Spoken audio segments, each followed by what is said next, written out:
This is the puzzle of conditions where crime and the disordered mind are related. We're concerned here with the psychopath, the man without a conscience. He is of the gravest concern to criminologists and to psychiatrists, all those interested in antisocial behavior. If a man can't distinguish between right and wrong, is he sick and ought he to be in a mental hospital, or is he a criminal and should he be locked up in jail? These are the questions that come up time and time again in this case. This man has served a term in the penitentiary. He has been in a psychiatric ward. The police know him as a convicted burglar. The psychiatrists call him a psychopathic personality. This is the psychiatrist, Dr. Henry DeRost, who has worked with the puzzle of this man. Does it ever bother you when you do something wrong? Well, I'd never regretted it before. I'd only regret it afterwards, particularly if I was caught. This is Bob Bota's store and postal station that he broke into. Inspectors were notified, and from the postal authorities, when they came in and we went through the inventories, we discovered that over $1,700 worth of stamps were missing. This is Detective Sergeant Mackenzie, who arrested him. And I find him, in my experience, he was a very strange chap.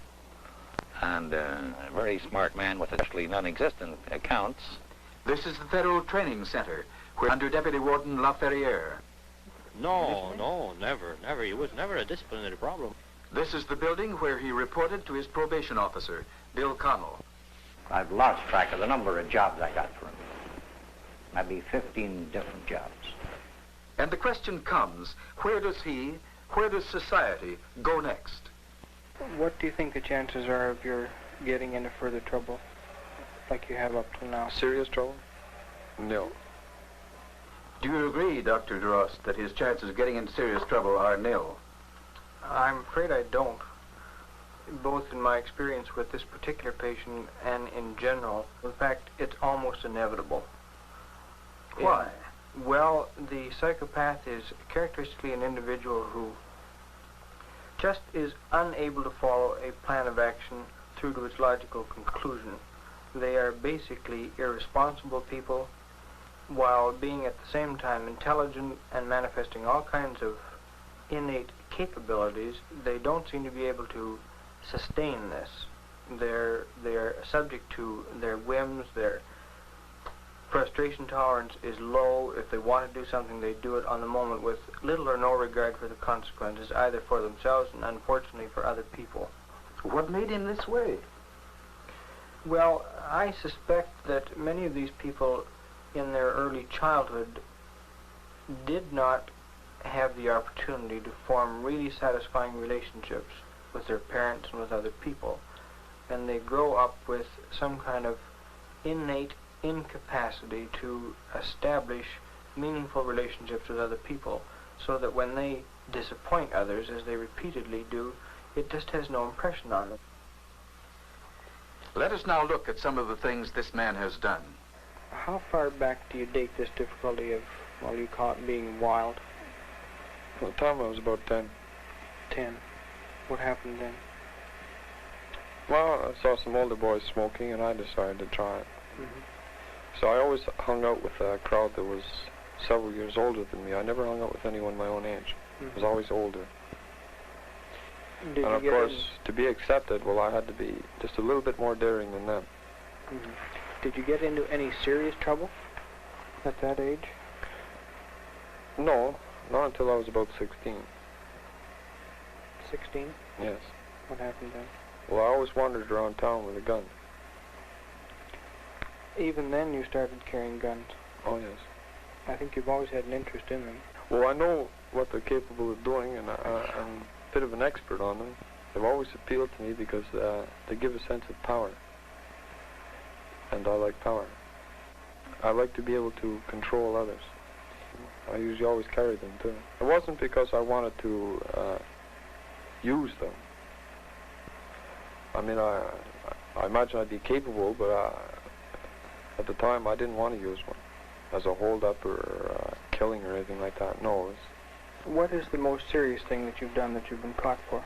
Well, the post office. The post office? Mm. What was involved there? Well, I went into the place and made a withdrawal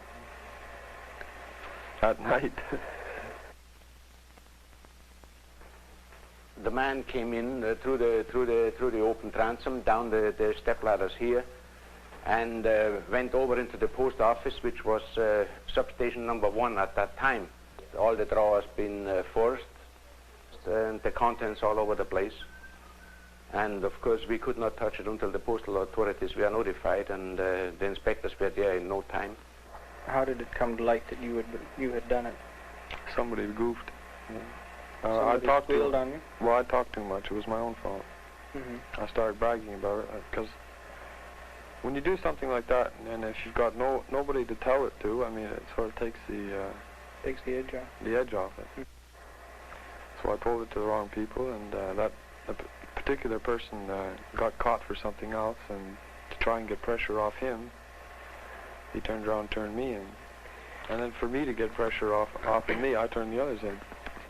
This car is driven by Detective Sergeant Gordon McKenzie, who investigated the case. He led us to a gang of well-known receivers who had a house in the eastern part of the city where we succeeded in recovering some of the stolen stamps.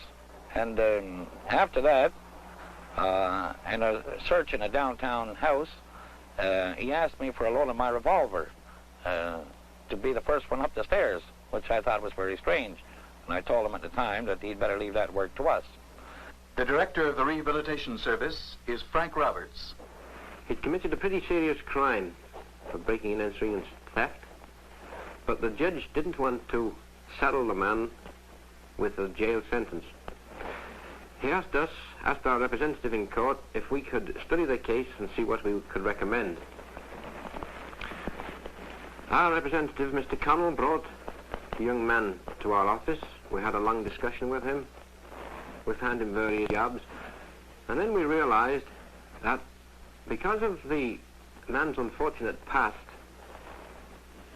a very unsatisfactory childhood, no guidance in his adult years, we decided that he was a medical problem and not a social problem.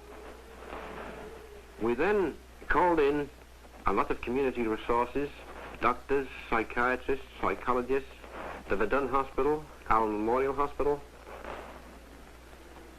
the Royal Victoria Hospital, social workers in other fields, and we attempted to solve this boy's mental problem. This is Verdun Protestant Hospital. Their records quote this man as saying, "I have no morals, no scruples, no emotions, no particular feeling for anybody." The record says, "A year ago I saw a psychiatrist, but there was a difference of opinion. He told me I was crazy. I thought he was." The reasons why I actually came to the hospital was because I had a suicide attempt there. That was one of the main reasons. Suicide attempt? Well, when I took the pills and went to the Royal Vic and had my stomach pumped out, and tried to shoot the doctor in the bargain. Well, let's take that one thing at a time. Do you remember why you took the pills? Yes, I didn't want to appear in court. I was scheduled to appear in court a couple of days later, and I wasn't looking forward to it. Did you take enough that you was any real risk of dying? I didn't think so. It didn't really occur to you that there was any possibility of dying? Well, no, because I didn't intend to die. Although I might have, because it's hard to judge the quantity and what it'll do to you. You mentioned something about trying to shoot the doctor? Yes, well, when he was pumping my stomach out, I mean, I didn't care for that too much because he was ruining my scheme. So I tried to shoot him. Your scheme? Well, yes, because I wanted it to take its natural course. See, but I don't quite see how getting your stomach pumped out would change that. Did you feel they'd just pump you out and then send you home? Yes. You'd still have to go to court? That's right. I see. And you went to the hospital after that? We're done, yes. I think I remember you calling me one time, and you told me that you were in a telephone booth and it was practically literally full of blood. Yes, I know. There wasn't any. Was this part of your histrionic? Yes, because I had the pain in the stomach, and whenever I had a pain, I always thought, well, this is it. You were in a real panic, though, then. Yes, you've always been afraid of something happening to your stomach. Well, I've always had a mortal fear of an internal hemorrhage. I don't know why. Probably because it's fatal. So that you've been afraid of dying because of something bad happening inside of you? Yes. But it's not the death itself, it's the manner of dying that I was always afraid of. What do you mean? Well, I've always liked to be dramatic, and under certain circumstances I wouldn't object to dying, provided it was all set up according to the way I liked it. I think I recall your telling me when I was treating you before that if you died, this would have rather unpleasant consequences for me. Yes, because at the time you didn't believe that there was anything wrong inside. Mm-hmm. But I didn't believe you. And I had told you as a threat, to a certain extent, that if I went, well, that you'd be joining me very shortly. How were you going to arrange that? Oh, there's a lot of people in town that would have done it. But of course I never did do it. I never made the arrangement. It was a bluff. You told me that you had arranged to have me killed, and I think that the doctor had treated you at another hospital. Yes. But that was a bluff. And of course the only way for me to call it was for to drop dead. You have gotten involved, though, in some pretty complicated prevarications. Yes, I seem to go in for the complicated ones rather than simple ones. I remember an incident here at the hospital when you had collected a lot of money for an entertainment, and you took off for a weekend without permission and took the money with you and spent it. Yes. Do you remember what your feelings were when you came back and had to face the people that had given you the money? I was very embarrassed. It isn't associated with any feeling yourself that you've done something wrong? Well, sometimes if it's against an individual, I'll feel sorry for it and I'll regret doing it. But if it's against a group, it doesn't bother me. Well, this young man certainly gives the impression of understanding his inner workings. How much of this is true? Well, I agree. One would think that he has really deep insight into what he's doing and the causes for it and the need to correct this kind of behavior in the future. But if you follow this kind of person along, you find that this insight that seems so deep actually doesn't penetrate below the surface at all. It's as if they are using words that have no meaning to them in any way. But it must be very persuasive on first contact. I'm afraid it is.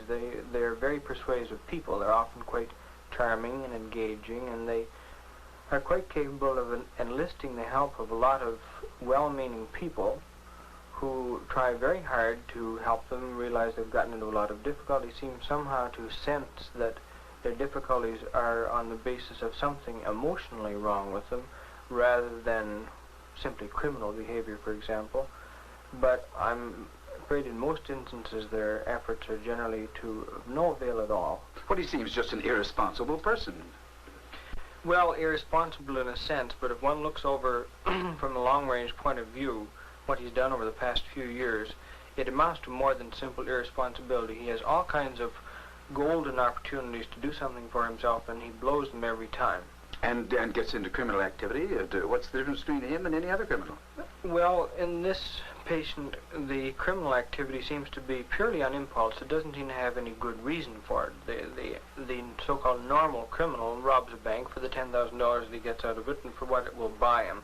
The psychopath robs not so much for the joy of stealing as the kleptomaniac does, but simply because he wants something right now and he goes and gets it and takes it, regardless of the consequences. What are you implying then, that he's a sick person? Yes, I would certainly say that he's sick. I think it's difficult meeting him, say, in the courtroom or in the psychiatrist's office to say that he's sick. He seems to behave perfectly well. He thinks clearly, seems to understand what he's doing, what he has done, and what he should do. But the moment he leaves, he does quite the opposite. And one has to look at him from a longitudinal point of view and see that an individual with all his capacities has simply failed over and over again for no adequate reasons. Well, can you cure him? Cure him, I doubt it. I don't think that this man really is susceptible to successful treatment. I think it's really more a question of protecting the community from his damaging activities. Is this because psychiatry doesn't know enough, or because it's just impossible? Well, perhaps a bit of both. I think, as far as the second part of your question is concerned, that these people probably, because of damaging experiences in their childhood or some genetic factor that they inherit, are unable to relate and therefore unable to use treatment. There's nothing to work with. They're like, we'll say, the cerebral palsy child who has a physical disability that he is unable to walk correctly for the rest of his life. And that has happened in childhood, and one can't change it. These people have some kind of emotional instability disorder that probably developed in their early childhood and remains a more or less fixed thing. Well, then is he responsible for what he does? Very difficult problem in the court, because he's obviously competent, certainly not insane. Then he's generally held responsible for what he does. What happens is that most judges are so impressed by the obviously pathological history lying behind the individual crime for which he may be appearing, to recognize that this man isn't the ordinary run-of-the-mill criminal, often refers him to a psychiatrist or psychiatric unit for treatment. And they can't do anything about him? And they very often fail, discharge him back into the community. All too often, he just simply carries on where he left off. So he may go back and forth between the judicial authorities and the psychiatric authorities in the hospital sense, without anything really being done. Let's pick up the story again at the Catholic Rehabilitation Center with Frank Roberts. Eventually, after he'd been out on probation for maybe 8-10 months, we couldn't get any further with him. He would accept employment, almost any type of employment. He would consider it beneath him, but he would accept it, and for various reasons he threw it up after a very short time. We had various discussions with him over quite a period of time on probation. We told him he wasn't adjusting, that we'd have to give a bad report to the judge, and that he might have to be sent to the penitentiary. Eventually, when he knew we were giving a bad report to the judge, he accepted his sentence. He was sent to the penitentiary. From there, he was transferred to the Federal Training Center. He adjusted pretty well, except for the fact that he wanted to reorganize the institution. This is the Federal Training Center, where promising young offenders sentenced to penitentiary serve out their sentences while being retrained for life in society. It's very different from the maximum security penitentiary next door. Our subject was transferred here. This is Deputy Warden Robert Laferriere. And how was he as a prisoner? Well, in a few words, it's pretty hard to say, but I'll try to tell you this much. At first, it was pretty hard for him to get adapted to the institution. And then very active in wanting to write and to improve his education all the time. He read a great deal, did he? A great deal. But of course, he had this mania about the military history and strategy. What about that? Well, it was not unpleasant to hear him talk about it, but it was, you had to allow an awful lot of free time to hear his story there, because it was endless, actually. There was no end to him talking about that particular subject. But you enjoyed talking to him? Oh, yes, he was very, he was a likable fellow. As far as I'm concerned, I used to even take some short walks inside the institution with him. He used to start many things, but he had to be pushed a bit to finish them or keep up with them. There was a tendency with him to start an awful lot of things and even to think of many things. Like, for instance, when he had problems, he used to make suggestions to improve the lot of all the inmates in the institution.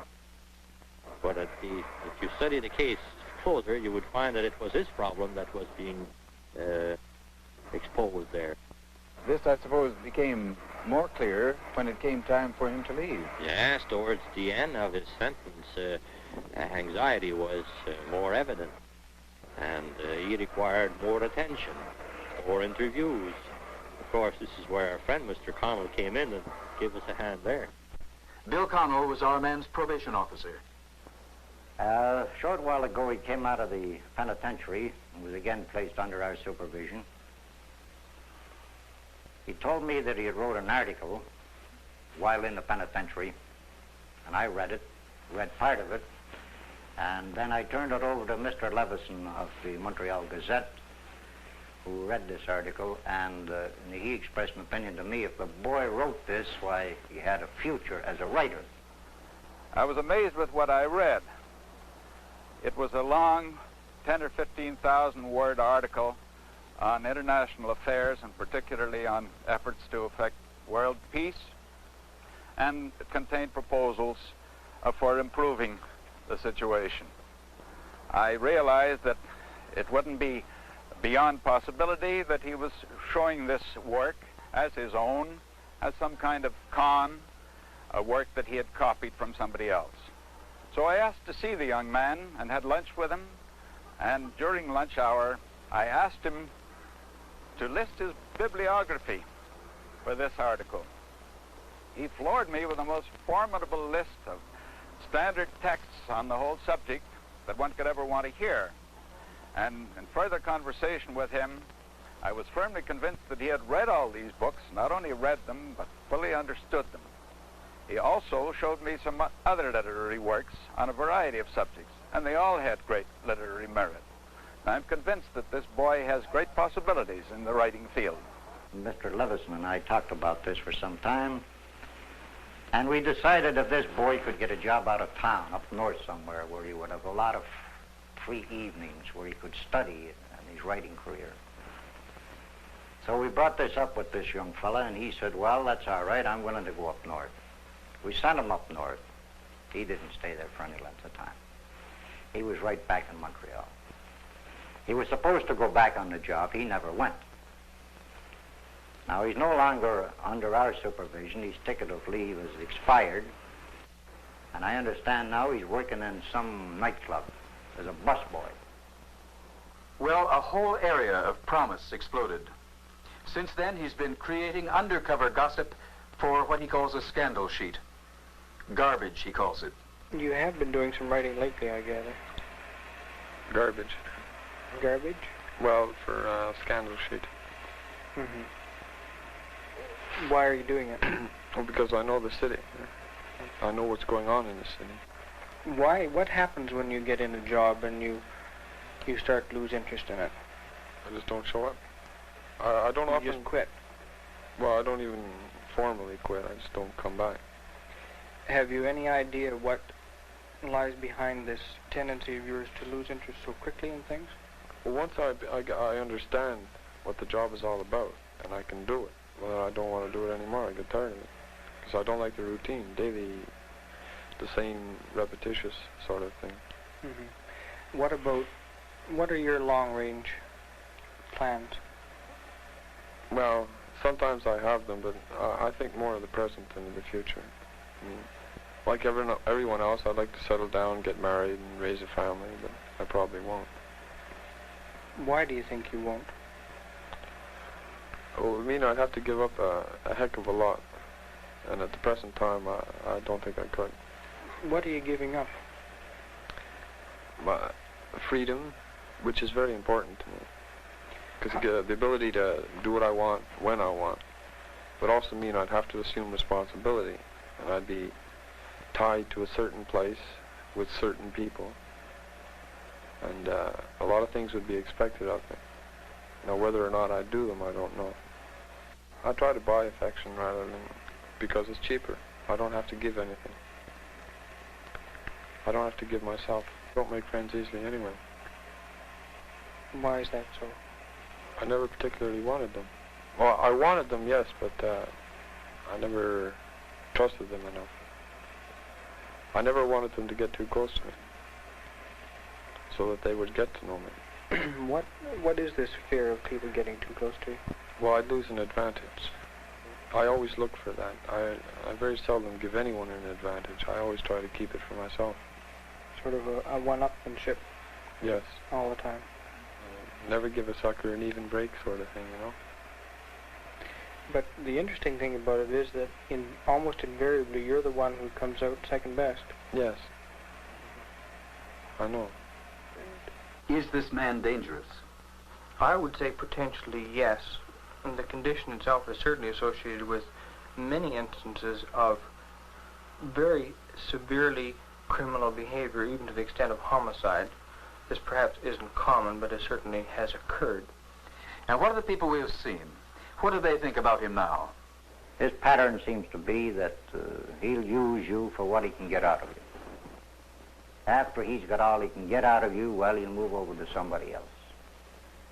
And that way, I don't know if he has any, what you might call, friends left, by the way he's been going on for the past 3 years. And personally, I feel that at this time, I just don't want any more to do with him. My own personal opinion of him is that it's only a matter of time before he will be back in our hands. Until he accepts his limitations and until psychiatry has its results, then we have to call it a medical problem and no longer a social problem.